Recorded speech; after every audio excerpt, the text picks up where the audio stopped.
this, sir? Yeah, I'm watching it. Well, first of all, well done. Congrats to the military for being able to do that. Obviously, tracking this thing is no problem, and then bringing it down for the United States military isn't much of a problem either. But nonetheless, it's a major coordination effort to do it. And hopefully, we'll be able to recover the sensor package on this as well. Obviously, they have a pretty good feel because they know what the wind currents are. They're tracking all of this with some degree of sophistication. Somebody down there We've got waiting a lot of for it. capability to do that, certainly. And we can recover this. And we may not be able to because of the weight that we're dealing with here. Yeah, I heard your last point there, and I want to say, as we're watching this exclusive coverage of this Chinese spy balloon going down there over Surfside Beach, South Carolina, if you could talk to us about what happened in terms of coordinating this to get to this point now, General Keane. Well, we've had all of our sensors watching this, for some time, and certainly our military capability that was going to be involved got alerted. People have been planning it likely for a couple of days.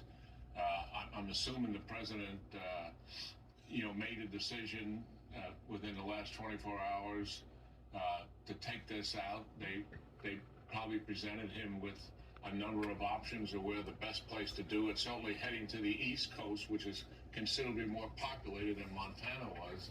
It was probably ruled out that they would do anything over land. If they weren't willing to do it over Montana, they're certainly not going to do it on the East Coast of the United States or in transit to the East Coast. And they're taking advantage of, obviously, doing this safely in terms of civilians.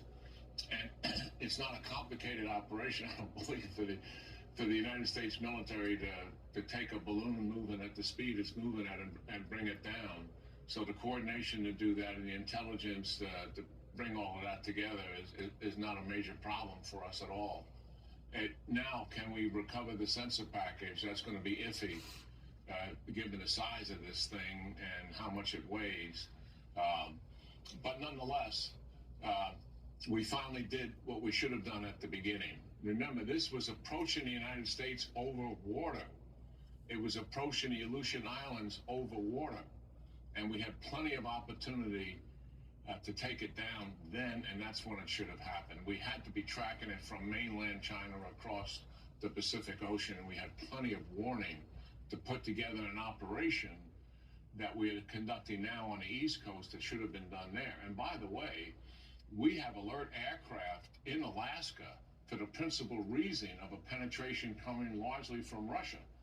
And that's why that aircraft are there. And they would have been able to respond to this when it approached the United States in the name of the Aleutian Islands. Now we're doing it on the back door when it's leaving the United States.